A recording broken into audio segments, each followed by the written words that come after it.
bernubuat menggunakan namaku. 3, bermujizat pakai nama Yesus. 4, mengusir setan pakai nama Yesus. Empat-empatnya ini ada di dalam agama Kristen yang muncul setelah kemudian adanya orang yang mengajarkan, yang membawa-bawa nama Yesus.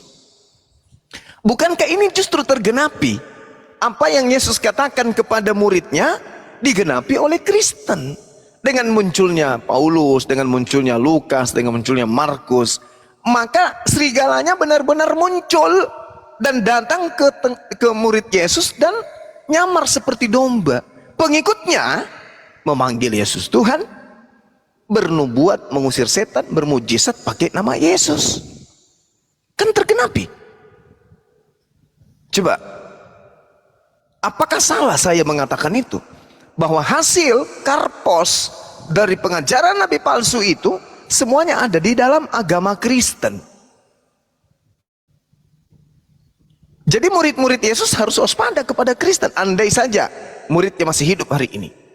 Nah, setelah Yesus terangkat ke langit, setelah murid-muridnya kemudian tinggal mereka, datanglah Paulus mengajarkan ajaran yang dinubuatkan Yesus, yaitu memanggil Yesus Tuhan, bernubuat, mengusir setan, bermujizat pakai nama Yesus. Dan yang datang mengajarkan pola itu hanya Paulus in the gang. Nabi Muhammad kagak. Gak ada kami umat Islam memanggil Yesus Tuhan. Tak ada kami bermujizat mengusir setan pakai nama Yesus. Semua tanda-tanda nabi palsu itu ada di Kristen. Apakah tidak mengkhawatirkan bagi saudara-saudara Kristen yang memperhatikan keselamatan akhiratnya? Karena Yesus mengatakan, enyahlah daripada aku, kalian semua adalah pembuat kejahatan. Yang memanggil Yesus Tuhan, bernubuat, mengusir setan, pakai nama Yesus, diusir. Kata Yesus, aku tidak pernah mengenal kamu, enyahlah daripada aku. Kamu semua, jadi semua Kristen, pendeta, pastor, jemaat, penatua, semua diusir oleh Yesus. Kamu sekalian pembuat kejahatan. Nah, saudara Beni, saya ingin dengar dari saudara, karena kelihatannya Anda lebih tenang dibandingkan Kristen yang lain. Anda Kristen yang langka. Boleh tidak Anda kemudian meloloskan diri saudara dari penggenapan nabi-nabi palsu ini? Silakan.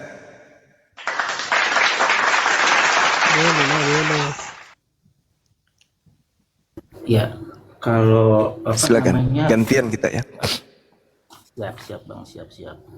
Terkait nabi-nabi palsu sih, ya contoh ya banyak sih sebenarnya sih yang waktu si Paulus aja ya yang sempet yang sempet dipanggil Tuhan. Aku nggak tahu itu mungkin nabi palsu atau enggak kan.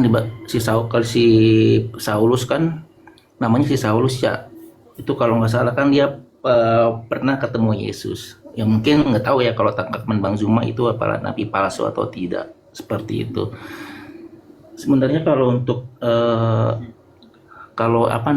yang tanda Yunus itu, aku boleh tanya Bang, itu nabi palsu atau bukan Bang yang tanda Yunus Bang?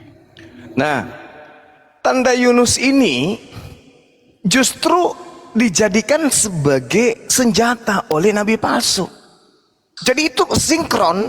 Kan Yesus mengatakan angkatan jahat dan angkatan tidak setia. Maksudnya angkatan tidak setia itu adalah mereka yang meninggalkan hukum-hukum Tuhan. Paulus mengajarkan meninggalkan hukum Tuhan. Tidak setia dia terhadap Taurat. Sinkron, jelas satu paket itu. Silakan. Bukannya kalau seandainya itu tanda Yunus itu bukannya untuk ini Bang, penyelamatan Allah untuk semua manusia istilahnya, seperti itu. Tapi nggak tahu kalau Bang Zuma sendiri tanggapannya seperti apa.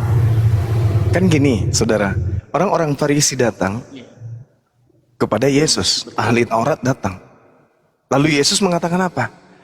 Angkatan jahat ini dan angkatan tidak setia ini, kan udah dijelaskan tuh. Tidak dikatakan orang benar ini, orang-orang kudus ini, nggak dikatakan seperti itu. Tapi dikatakan angkatan jahat, angkatan tidak setia, minta tanda. Dan tak akan pernah diberikan satu tanda pun kepada angkatan jahat dan angkatan tidak setia, selain satu, tanda Yunus. Sebab, sebab 3 hari 3 malam Yunus di perut ikan, demikian juga anak manusia 3 hari 3 malam di perut bumi. Ini tanda. Jadi siapa yang beriman kepada tanda ini berarti dia adalah kelompok angkatan jahat. Nah, ternyata memang orang-orang Kristen, mohon maaf, yang beriman kepada kebangkitan hari ketiga, mereka orang inilah yang memanggil Yesus Tuhan, bernubuat, mengusir setan, bermujizat pakai nama Yesus. Jelas itu. Jadi angkatan jahat inilah yang kemudian yang diusir, karena hanya angkatan jahat yang beriman, yang percaya tentang kebangkitan hari ketiga. Dan lagi-lagi mereka menggenapi semua tanda-tanda nabi palsu. Coba, ini yang saya katakan, bagaimana cara saudara keluar dari lingkaran pengajaran nabi palsu ini.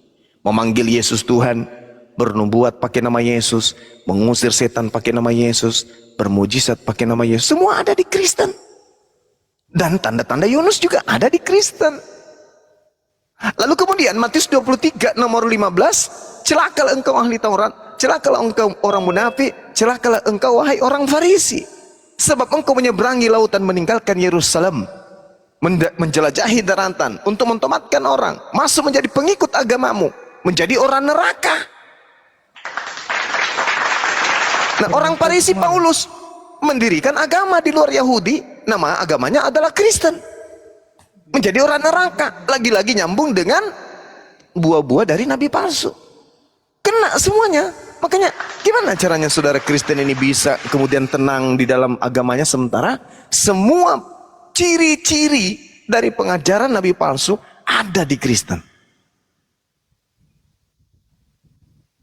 Gimana itu? Gimana Bang ya? Iya, silakan. Memang kalau tiap minggu kan dari pendeta kan kadang kan suka berdoa, kadang suka nyembuhin orang sakit ya pakai nama Tuhan. Ya mungkin nggak tahu, mungkin karena mungkin diberi kuasa sama Yesus seperti itu.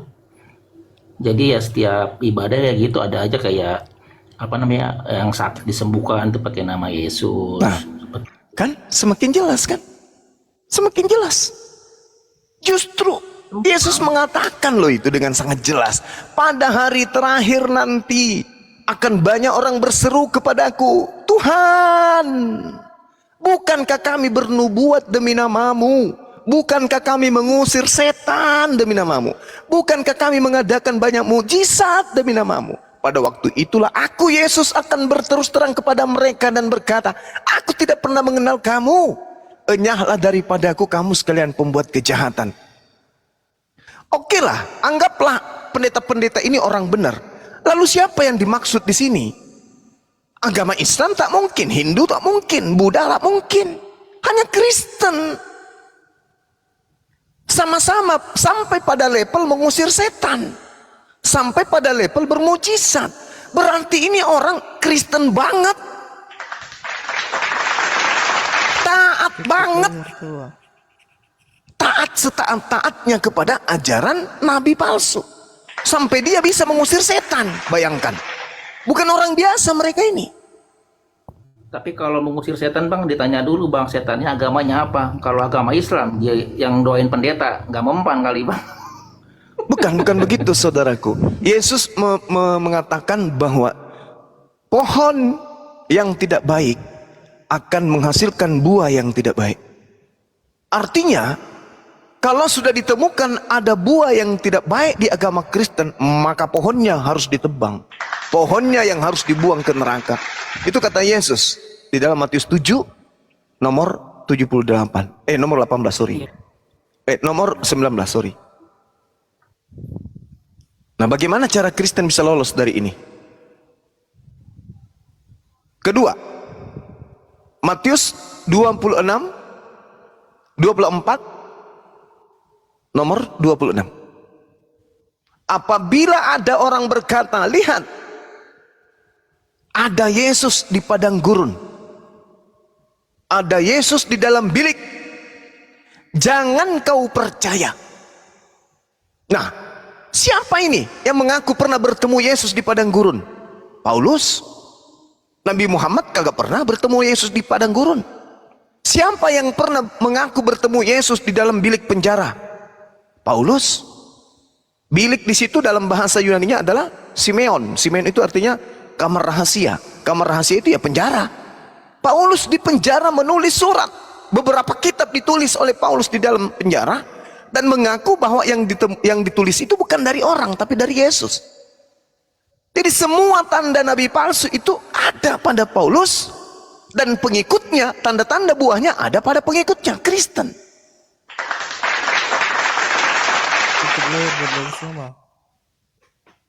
Gimana Bang? Ya, gimana ya Bang ya? Kalau udah apa namanya mindset kita itu udah tertanam oleh doktrin sama pendeta sih Bang. Jadi ya itulah seperti itu. Iya, Ya, tapi kan pertanyaan saya kan Bang, ini kan belum berakhir. Kehidupan anda semua yang Kristen kan belum berakhir. Tinggal meninggalkan gereja udah selesai. Tidak masuk lagi ke dalam golongan orang-orang yang menjadi buah-buah pengajaran nabi-nabi palsu. Udah selesai. Jadi ateis kek, jadi agnostik atau apa kek, tinggalkan tanda-tanda ini.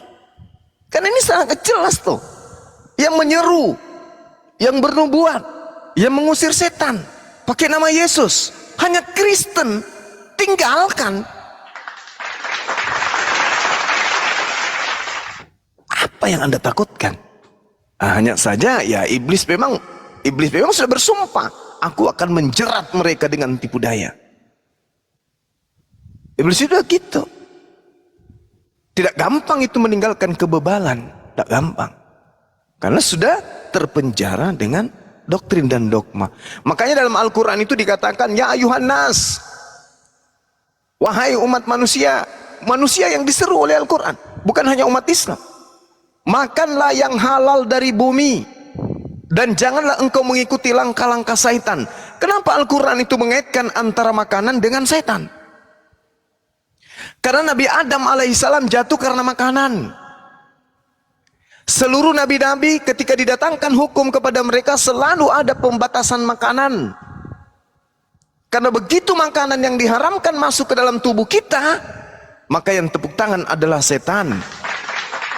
Setan lebih mudah menyesatkan kita ketika makanan-makanan yang diharamkan oleh Tuhan masuk ke dalam tubuh, menyatu dengan daging kita. Dan itu hanya ada di Kristen. Bayangkan itu. Seluruh makanan yang diharamkan di dalam firman Tuhan yang ada di perjanjian lama, Kristen hadir kemudian mengambil kitab itu sebagai kitabnya, tapi semua makanan dihalalkan. Sementara Tuhan di dalam kitab itu mengharamkan ini, mengharamkan itu, mengharamkan ini, dan mengharamkan itu. Kalau Al-Quran tidak, di Islam tidak. Ya ayuhan nas, wahai seluruh manusia, makan yang halal saja yang ada dari bumi ini, yang halal. Jangan kau mengikuti langkah-langkah syaitan. Karena sesungguhnya setan itu musuh yang nyata bagimu. Tapi Kristen malah rangkulan. Contoh. Contohnya babi. Ya, contohnya babi. Contoh. Ya, contoh rangkulannya gimana? Iblis merasuki Yudas. Tujuannya apa iblis merasuki Yudas? Agar Yesus disalib. Itu pasti, tujuan iblis itu pasti. Imam-imam kepala Matius 26 nomor 4 melakukan tipu muslihat. Imam kepala harusnya mahkamah agama adalah orang-orang yang suci, tetapi dia membuat tipu muslihat. Siapa yang mempengaruhinya? Iblis. Apa tujuan iblis mempengaruhi para imam-imam pada saat itu untuk melakukan tipu muslihat? Agar menyalibkan Yesus. Matius 26 nomor 59. Imam-imam kepala dan mahkamah agama melakukan kesaksian-kesaksian palsu. Apa tujuannya iblis merasuki para imam untuk melakukan kesaksian palsu? Agar menyalibkan Yesus. Iblis datang dalam prosesi penyaliban itu sebagai oknum yang melatar belakangi terjadinya penyaliban. Apa tujuannya? Agar Yesus disalibkan. Siapa yang bertepuk tangan? Siapa yang menerima hadiah di atas tiang salib dari iblis? Kristen. Itu fakta. Adakah Tuhan menginginkan Yesus disalib? Tak ada. Mana dalilnya? Tak akan pernah ditemukan. Tapi adakah iblis mau agar Yesus disalibkan? Ada. Kristen bertepuk tangan dengan Yesus disalibkan. Padahal Tuhan mengatakan 6 perkara yang dibenci oleh Tuhan. Bahkan 7 kekejian dalam hatinya, yaitu menumpahkan darah orang yang tidak bersalah. Jadi penyaliban menurut Tuhan itu adalah kekejian, sesuatu yang sangat dibenci oleh Tuhan. Tapi ternyata itu adalah suatu lambang simbol keselamatan justru bagi orang-orang Kristen. Jadi iblis ini adalah pahlawan untuk Kristen. Tanpa iblis kalian tidak punya dosa, tidak ditebus. Maka Kristen kudu wajib mengucapkan syukur dan berterima kasih kepada iblis. Makanya Yesus mengatakan dalam Yohanes 8:44, iblislah yang menjadi bapakmu dan kamu mau melakukan keinginan-keinginan bapakmu. Atas keinginan siapa kemudian Kristen memanggil Yesus Tuhan? Atas keinginan siapa Kristen makan babi? Atas keinginan siapa Kristen ibadah minggu? Atas keinginan siapa Kristen tidak bersunat? Atas keinginan siapa Kristen menyembah Yesus? Adakah Tuhan alam semesta yang kemudian diutus, yang mengutus para nabi mengajarkan itu? Tak ada. Cuma nabi-nabi palsu yang mengajarkan demikian. Makanya buahnya jelas. Dari buahnya kata Yesus, kamu bisa mengenal mereka. Apa itu? Memanggil aku Tuhan, bernubuat pakai nama aku, mengusir setan pakai nama aku, dan bermujizat pakai nama aku. Satu lagi, di Lukas 21:8, kata Yesus kepada muridnya yang asli Bani Israel, orang-orang bersunat, wahai murid-muridku, waspadalah kepada penyesat yang akan datang kepadamu dengan memakai namaku, menjual namaku, mengatasnamakan namaku, dan mengatakan akulah dia. Janganlah kau dengarkan mereka, janganlah kau mengikuti mereka, waspadalah. Di data nomor 12-nya Lukas 21 itu Yesus mengatakan, namun sebelum penyesat itu datang mengajarkan akulah dia, akulah Tuhan, terlebih dahulu penyesat itu menangkap, menganiaya, ya, mensesah, memasukkan engkau ke penjara-penjara, dan kemudian membunuh engkau. Siapa pelakunya? Siapa pelakunya ini? Yang datang kepada murid Yesus, menganiaya murid Yesus, setelah itu nyamar sebagai pengikut Yesus. Dari buahnya kau mengenal dia, memanggil Yesus Tuhan, bermujizat, bernubuat, mengusir setan, dan itu semua ada di Kristen.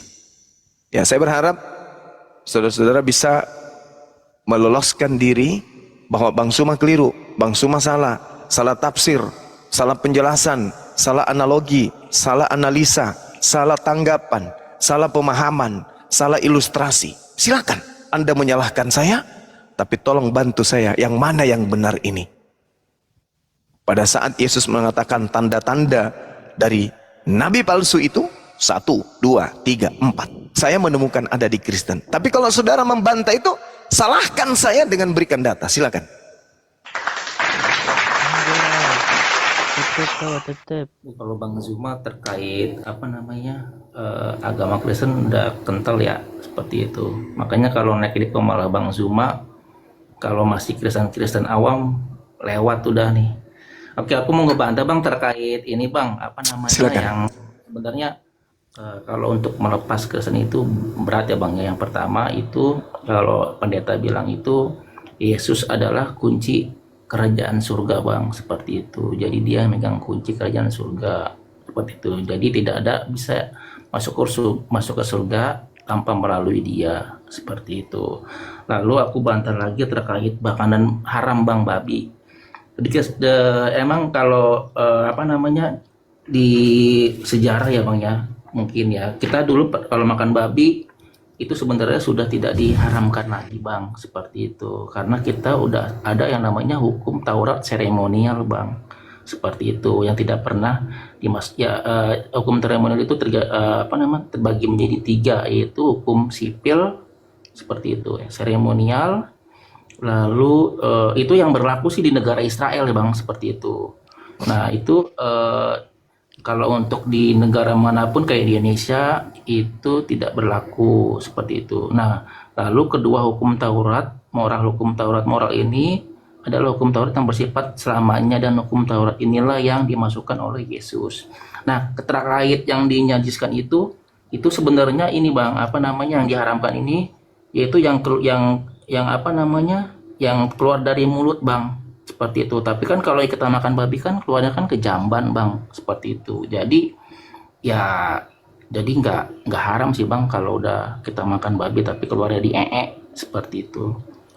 Nah terus terkait apa namanya Yesus ya, terkait Yudas seperti itu, aku mau ngebantah.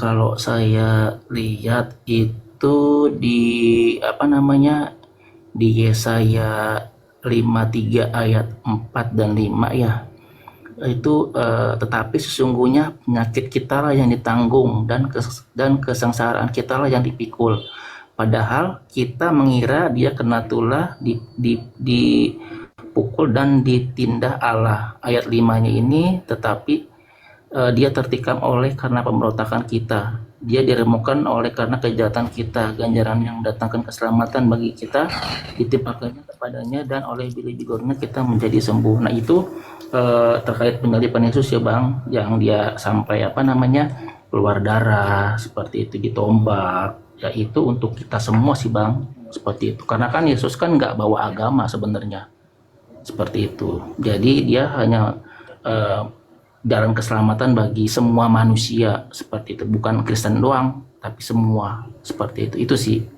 kalau menurut aku. Oke, baik. Kalau yang saudara ini jelaskan kemudian betul, lalu bagaimana dengan tanda-tanda nabi palsu tadi yang diusir? Karena apa yang saudara sampaikan ini, itu cocokologi terhadap kitabnya orang Yahudi, yang menghantarkan kemudian orang Kristen justru masuk dalam perangkap pengajaran nabi-nabi palsu. Nah itu masalahnya, itu justru di situ semakin ribet. Ada hal yang perlu saya sampaikan di sini terkait itu. Yang pertama, kenapa kemudian ketika berbicara mengenai pengajaran nabi palsu, saudara mengatakan kami sudah tertanamkan, kami sudah memahaminya, kami sudah ini dan itu, bahkan banyak orang yang kemudian berpegang teguh kepada hukum-hukum Tuhan, hukum-hukum Kristen. Memang itu betul, memang nubuatannya udah jelas. Matius 24 nomor 24. Sebab nabi-nabi palsu akan muncul. Setelah dia muncul, apa kata Yesus? Mereka akan mengadakan tanda-tanda yang dahsyat. Mereka akan melakukan mujizat-mujizat, sehingga mereka menyesatkan orang-orang pilihan juga. Saking hebatnya nabi palsu ini, dia juga menyesatkan kemudian orang-orang pilihan. Jadi kalau orang Indonesia yang hanya jemaat biasa, ya pastilah, karena nabi palsu ini mampu menyesatkan orang-orang pilihan. Dalam bahasa Yunani disebutkan adalah ekflektos, orang-orang yang memiliki keimanan, kepercayaan, bahkan mereka yang memiliki silsilah dari kenabian sekalipun akan disesatkan oleh nabi palsu ini.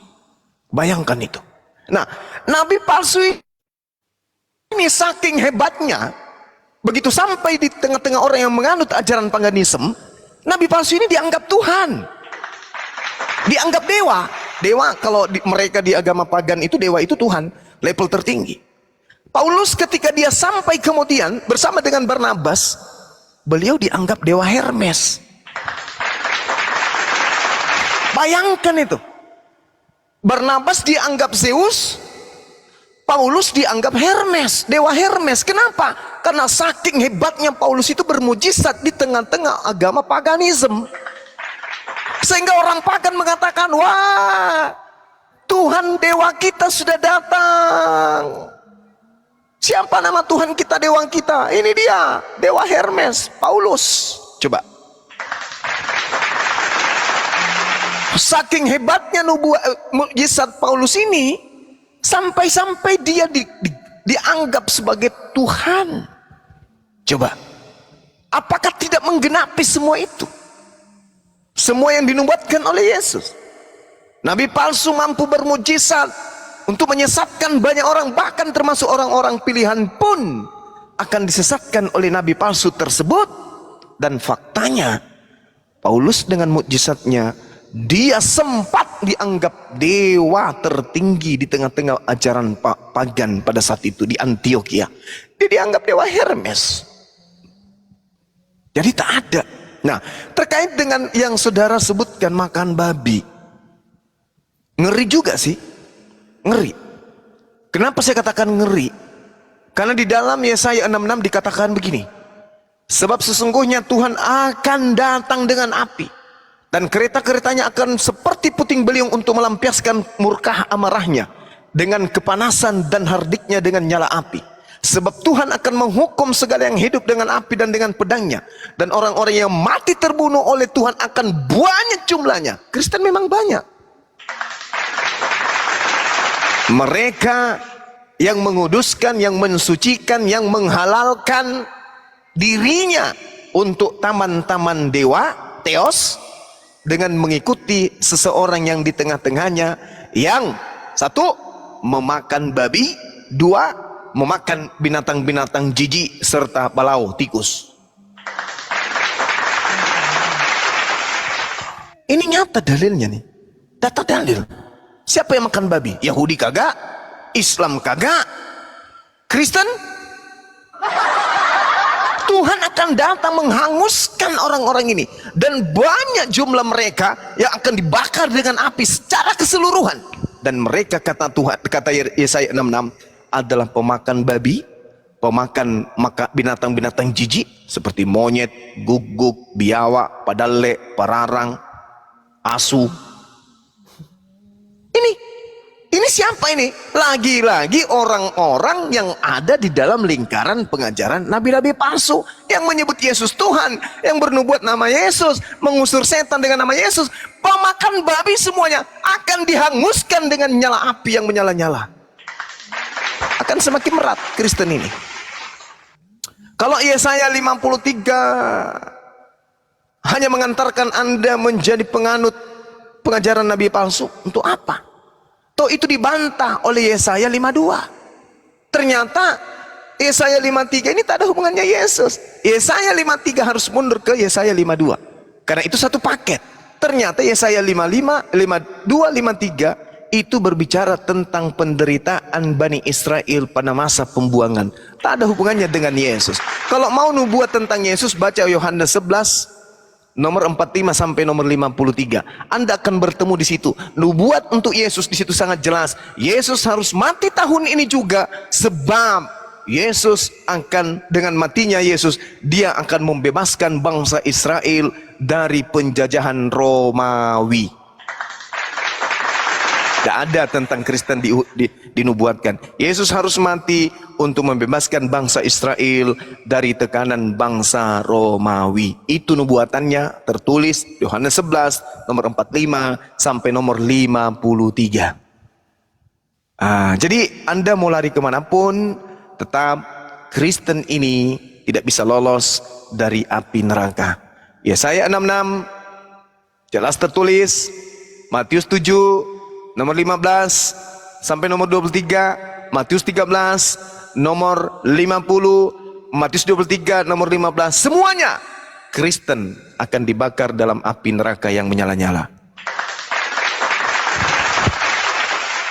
Silakan Bang, Anda keluarkan diri Anda dari sana dengan pola data yang akurat. Jangan hanya ngambil-ngambil, oh dinubuatkan di sini, dinubuatkan di sini. Itu sangat lemah. Karena semakin Anda menggunakan data-data dari kitabnya Yahudi untuk mengarahkan Yesus menjadi Tuhan, mengarahkan Yesus mati di salib, endingnya apa? Kalian memanggil Yesus Tuhan, kalian bernubuat pakai nama Yesus, kalian bermujizat pakai nama Yesus, ujung-ujungnya apa? Diusir oleh Yesus, enyahlah daripadaku. Kalian semua adalah pembuat kejahatan. Jadi mau kemana lagi? Diusir sama Yesus untuk apa? Beragama Kristen kalau ternyata diusir, cuma kan? Gitu saudaraku, silakan. Oke, kalau dari pendapat Bang Zuma sendiri terkait nabi-nabi palsu itu untuk di era sekarang ini ya Bang ya, di sekarang ini tuh seperti apa contohnya Bang? Kalau menurut Bang Zuma nih. Kalau nabi palsu itu kan jelas, yang disebut nabi itu kan adalah oknum yang dipilih oleh Tuhan untuk menyampaikan kalamullah. Nabi Abraham menerima kalamullah, hukum-hukum Allah. Nabi Musa menerima kalamullah. Nabi Daud menerima kalamullah. Nabi Isa menerima kalamullah. Yesus menerima kalamullah. Paulus, Markus, Lukas, Matius, penulis Yohanes menerima kalam dari mana? Ada. Hari ini kalau ada yang mengaku nabi, periksa kalamnya. Karena pencipta langit dan bumi itu maha tahu. Kalau kalamnya bertentangan dengan akal, itu udah pasti bukan dari Tuhan. Tetapi entah ia karang sendiri atau apapun itu. Izin Bang Zuma. Seperti itu Bang, silakan. Berarti itu Bang Luka itu nabi palsu dong. Dia kan pernah itu katanya nggak ada ngaku nabi Bang. Pasti palsu, nggak mungkin. Pasti Bang palsu. Zuma. Iya. Maksud aku gini Bang, kayak contoh nih Bang, kayak di sekeliling kita nih contohnya kayak gereja kan pendeta, apa itu bisa dibikin nabi palsu atau mungkin kayak apa namanya dari contohnya dari saya nih bisa menyembuhkan orang sakit, apakah saya dibilang nabi palsu atau gimana gitu, bawa nama Yesus atau gimana gitu. Kalau di sekitar kita Bang gitu contohnya, kalau menurut Bang Zuma sendiri itu kayak gimana gitu contohnya gitu. Kalau Anda tanya saya, rujukan saya ke ajaran yang tadi, termasuk buah-buah dari pengajaran nabi palsu. Kalian bukan nabi, karena kalian tidak menerima firman dari Tuhan, tidak mengaku kami menerima firman. Kalian mengaku mengikuti apa yang ada diajarkan oleh rasul-rasul kalian. Berarti kalian ini adalah buah dari nabi palsu. Kalian bisa bermujizat, kalian bisa mengusir setan. Jatuhnya buah ya Bang ya. Buah. Jatuhnya Kalian itu buah. Yes.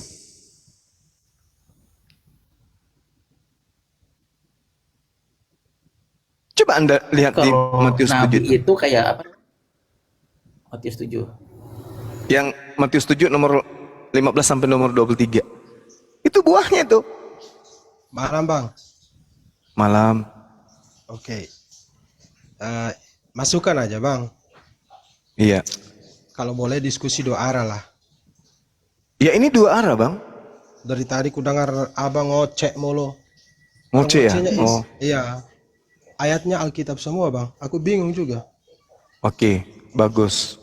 Nanti Coba kita bawa jelaskan Al-Quran. pakai Al-Quran. Bawa Iya, jelaskan pakai Al-Quran data yang menjadi penolakan abang tentang Oke, Tuhan baik. Yesus Udah itu kan menurut hidayah. Al-Quran Bang. Supaya enak. Baik. Supaya kami juga dari Kristen juga bawa juga Alkitab supaya baku bantah antara kitab dan Alkitab sama Al-Quran, Baik. Bang. Supaya enak. Kalau abang masuk di dalam ranah kekristenan, saya rasa abang salah tempat Bang. Bisa paham nggak? Al-Quran saya membahas tentang kalian soalnya. Ya, kalau bahas pakai ranah Al-Quran aja. Kalau mau bahas tentang ambil Alkitab, berarti abang bukan masuk di dalam Alkitabnya kita. Artinya kalau abang misalnya gini ya, kalau saya bahas tentang Al-Quran, Ya. pertama, abang masuk Oke. sebut ayat-ayat. Oke, ini koreksi buat abang aja. Oke, silakan. Silakan, biar jangan di mute, biar dia bernarasi dulu. Silakan. Apalagi Bang? Silakan saudaraku, bernarasi aja nggak apa-apa. Kenapa termute? Buka mute-nya. Silakan bernarasi aja, bernarasi. Nanti saya akan jelaskan di Al-Quran tentang kalian itu seperti apa. Silakan. Oke, bukan mute Bang, ini dikasih mati ya. Oh iya. Sorry. Lanjut. Oke, kita gini ya, simpel aja Bang. Kita ambil satu topik yang Iya. menurut abang cocok, misalnya gini. Menurut abang, Yesus bukan Tuhan. Iya. Oke, kita ambil dari sisi tengahnya aja. Saya ambil dari perbandingan dari Alkitab saya, abang dari Quran Iya. abang. Supaya enak kan Bang? Jalan tengahnya. Iya. Oke. Ada lagi? Masukkan. Cuma itu aja Bang. Oke, sip. Jadi ada 2 poin. Yang pertama tentang Nabi yang datang di tengah-tengah Bani Israel. Ya.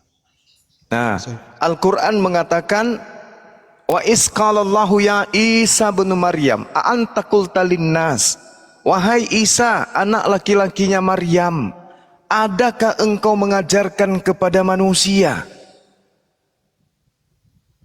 sembahlah aku selain daripada Allah? Qala subhanaka ma yakunu li an aqula ma laysa li bihaqqa. Maha suci Engkau ya Allah, Tuhan pencipta langit dan bumi. Aku tidak pernah mengatakan apa yang bukan hakku untuk aku katakan. Dan itu diterangkan juga dalam kitab saudara Yohanes 12:49. Yesus berkata, aku tidak berkata-kata dari diriku. Apa yang aku katakan adalah apa yang diperintahkan untuk aku katakan dan aku sampaikan. Sama. Al-Maidah ayat 16. Nah, Al-Maidah ayat 117 mengatakan, Makultu lahum illama amartani bi. Ani ubudullah Rabbi wa Rabbakum. Aku hanya mengatakan kepada manusia, kepada mereka Bani Israel, sembahlah Allah Tuhanku dan Tuhanmu. Lagi-lagi seirama Yohanes 4 nomor 22. Itu yang pertama. Jadi apa yang dinarasikan oleh Al-Quran, dinarasikan juga oleh Yesus kepada kaumnya Bani Israel. Nah, sekarang ketika berbicara mengenai kenapa harus Kristen yang kita bahas, kenapa tentang nabi-nabi palsu, Al-Quran menceritakan itu. Wa ikhwanuhum yamudunahum fil ghayyi thumma la yuqsirun. Dan teman-teman mereka yaitu orang-orang kafir membantu setan-setan di dalam menyesatkan anak keturunan Adam, dan mereka tidak henti-hentinya menyesatkan manusia. Maka kita masuk dalam poin tadi, Bang. Apa buktinya bahwa kafir itu membantu setan di dalam menyesatkan manusia? Coba kalau Anda itu sudah punya anak, Anda akan membuat anak Anda menyembah Yesus. Anda akan membuat keturunan Anda kemudian memanggil Yesus Tuhan. Anda akan mengajak anak-anak keturunan Anda itu bermujizat, bernubuat pakai nama Yesus. Anda menolong setan di dalam menyesatkan manusia. Dalam hal ini keturunan Anda sesatkan sendiri. Nanti anak Anda akan mengajar cucu Anda. Cucu Anda nanti ngajar cucu Anda. Begitu seterusnya. Kalian adalah penolong-penolong setan di dalam menyesatkan anak keturunan Adam.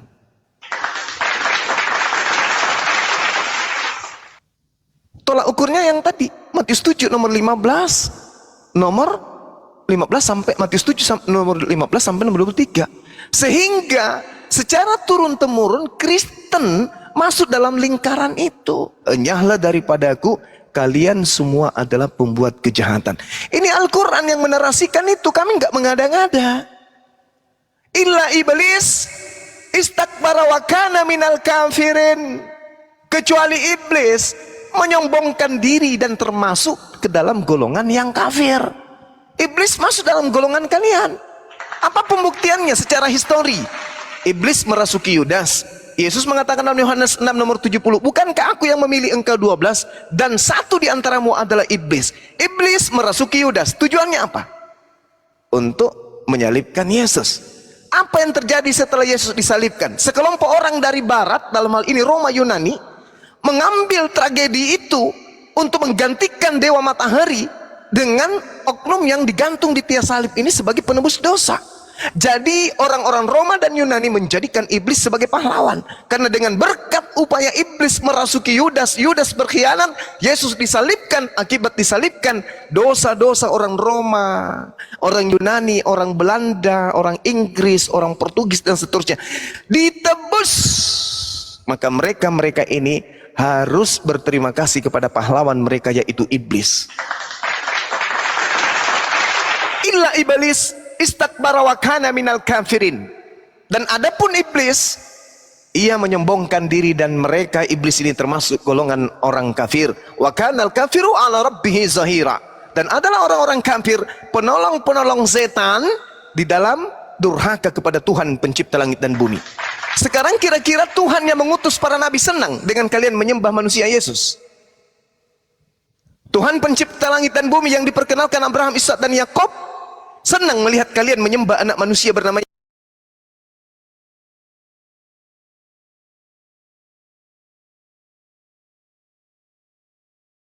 Ya, nah, Yesus itu diturunkan berupa roh, merupakan manusia, agar manusia yang berdosa percaya kepadanya. Kan itu kan? Jadi kenapa bolak-balik Tuhan itu Yesus bukan? Itu pertanyaan yang bodoh itu. Bukan kau yang bodoh. Pertanyaannya kan, memang jawabnya gitu yang kok. blank. Nih, saya tambahin satu ayat lagi nih. Menafsir-nafsirkan ayat kitab, Bibel. Enggak Ya pakai nafsir. Ini paham. satu ayat lagi nih. Ini satu ayat lagi. Izin ya teman-teman ya. Nggak perlu. Kisah para rasul, dengerin santai, nggak usah terguncang, sabar. Ini Nggak perlu. dengerin. Kalau Kisah kemarin para rasul 3 nomor 13 bunyinya gini. Allah Abraham, Ishak dan Yakub adalah Allah nenek moyang kita yang telah memuliakan hambanya yaitu Yesus Kristus. Jadi Yesus itu hamba Allah atau Allah? Hamba lah. Waduh, berpulang ke rumah Bapa di surga terguncang.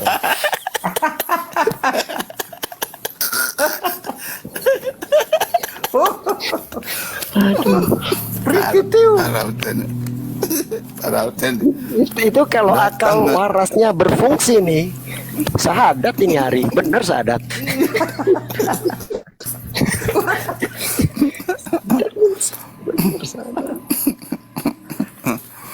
Datang Halo, ngegas. Rajes. Gimana Rajes? Jadi sama lah dia dengan Yahudi gondrong di Bible itu, temperamen. Tuh bilang, gila, meja orang dibolak-balik ya, pemanas sama dengan jadi temperamen. Datang-datang Dia main baca. ngegas. Wih, gila ternyata ada pengakuan Yesus menyembah Tuhan, mampus lu. Gak pernah baca, saya yakin dia gak pernah baca tuh ayat. Nggak pernah, maka dia bilang tadi.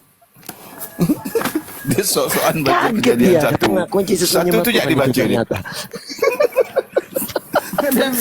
dia bilang aku nggak peduli mau baca ayat loh. Itu ayatnya. Siapa nggak terguncang? Dia sudah dengan PD-nya ngomong Yesus Tuhan, ternyata di situ Yesus mengaku menyembah Tuhan. Gimana coba?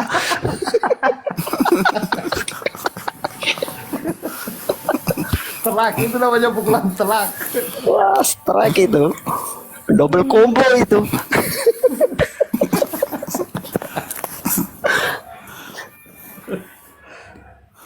Kacau di sini aja sih. Datang-datang ngegas, datang-datang. Makanya aku bilang di versi Biblos ini, di versi Biblos kan gimana Yesus tuh ya, diceritakan menyedihkan gitu ya. Sementara kita mau membela Yesus ini, memuliakan Yesus di Bible itu gitu.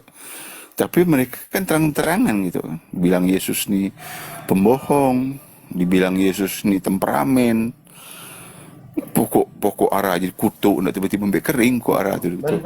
Ada lebih aneh lagi ini. Kalau kita lihat di ensiklopedia Katolik itu kan, Maria emaknya Yesus ini kan umur 12 tahun itu.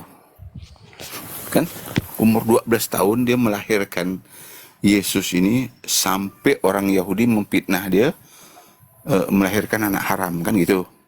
Ya.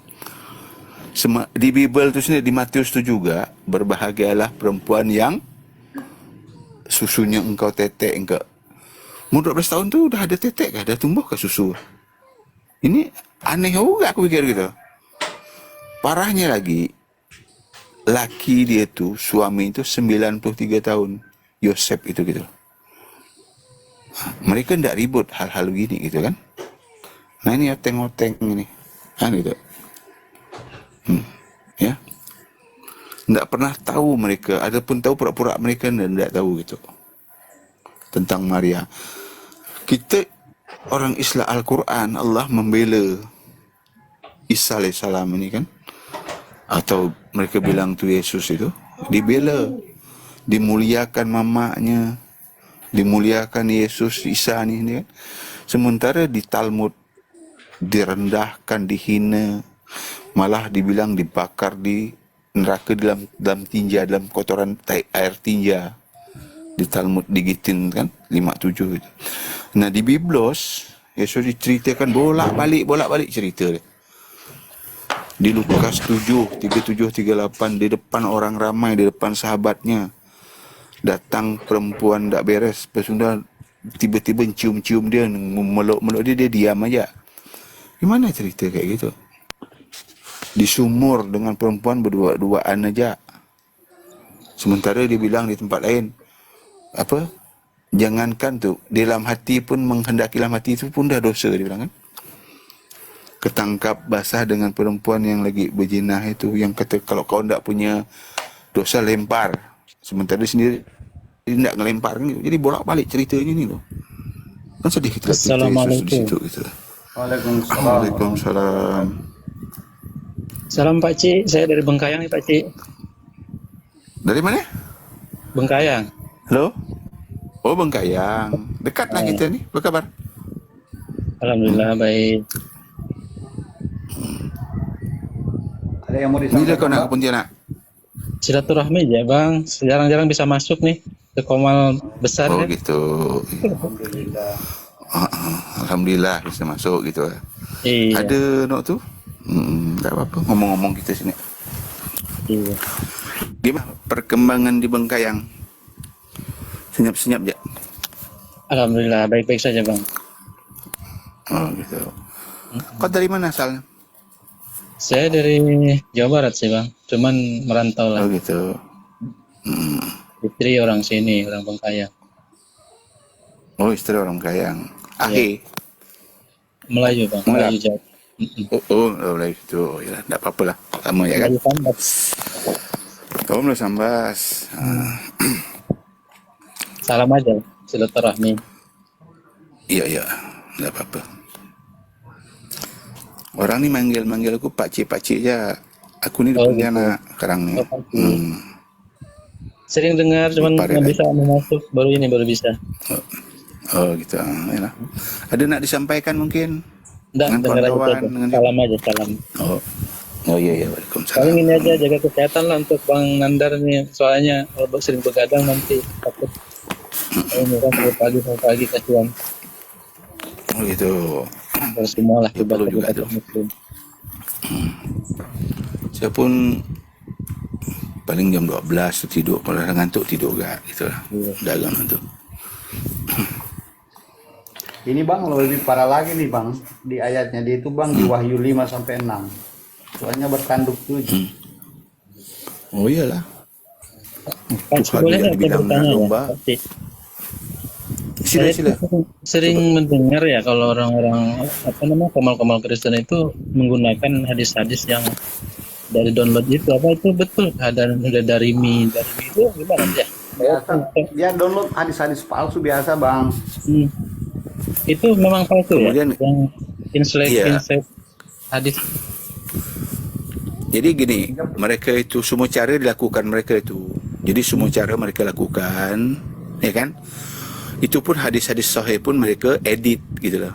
Mereka edit. Ya, mereka tuh ngambilnya dari blogspot gitu ya, dari blog-blog itu. Jadi bukan dari situs resmi gitu.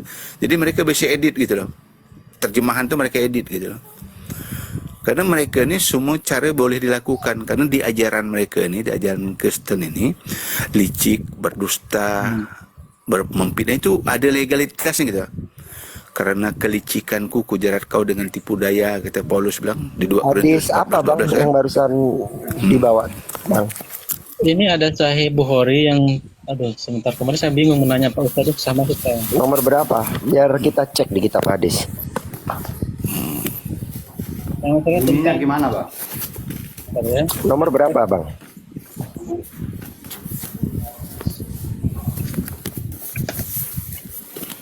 Hadis tentang apa tu?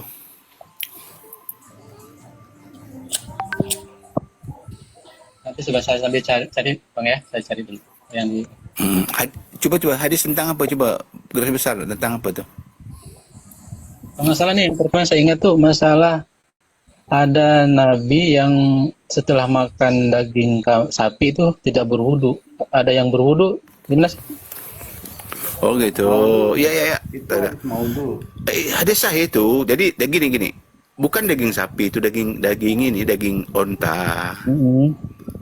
Jadi kalau setelah makan daging onta tu kita berwudu. Kalau daging kambing, daging apa enggak perlu wudu lagi.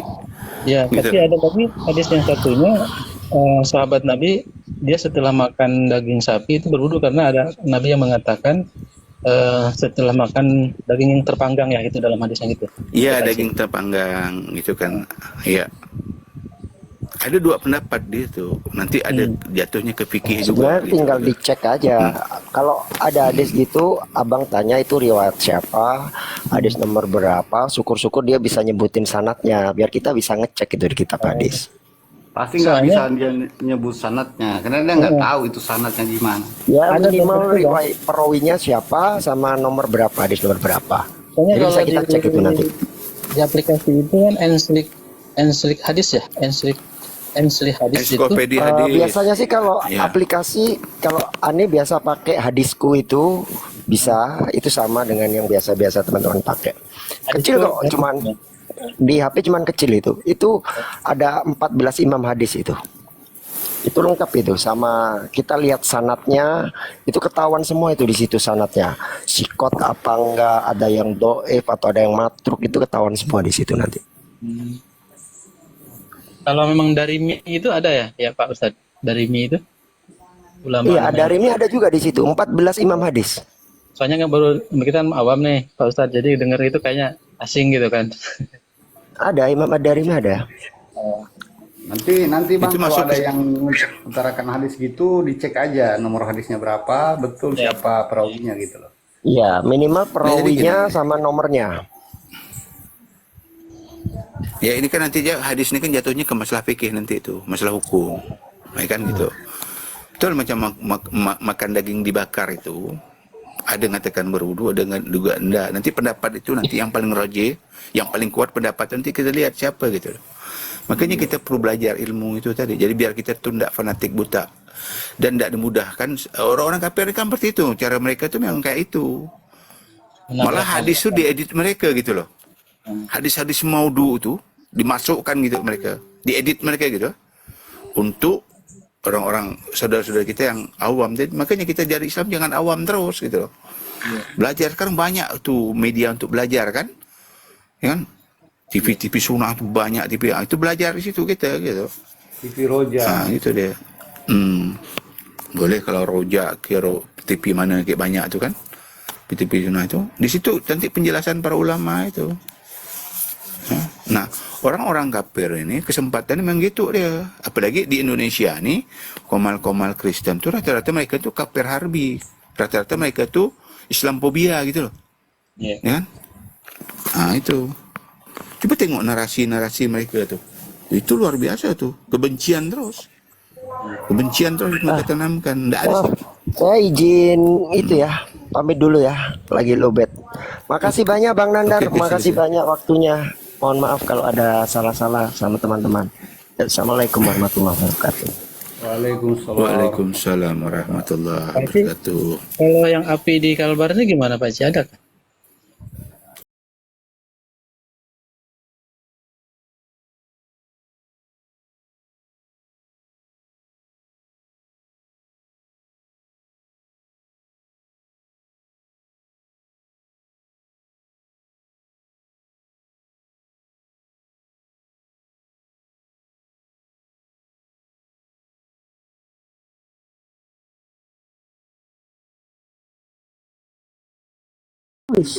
Bahkan ada kemarin saya terima informasi dari Burundi gitu ya, siap membayar Banyuma itu 100 miliar, yang penting berhenti menjadi debater gitu, menjadi apologet. 100 miliar Banyuma. Wih, banyak kali. Boleh, Bang. boleh saya